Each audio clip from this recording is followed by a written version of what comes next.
Les félins dont la robe est plus sophistiquée vivent généralement dans la jungle ou dans la forêt. Le guépard fait mystérieusement exception à cette règle.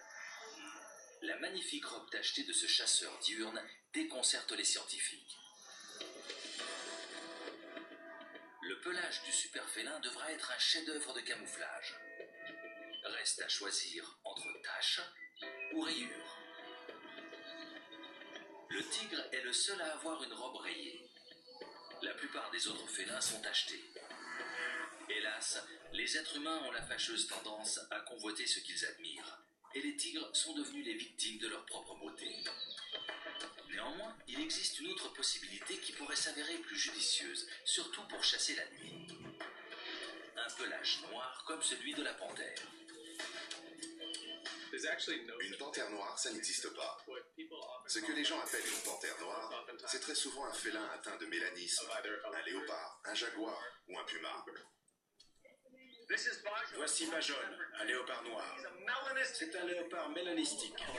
Son pelage est tellement foncé qu'il paraît noir.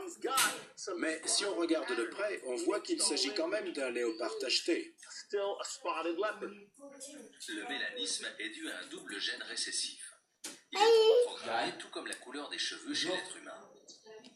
Jusqu'ici, les scientifiques ont répertorié le mélanisme chez au moins 15 espèces de félins.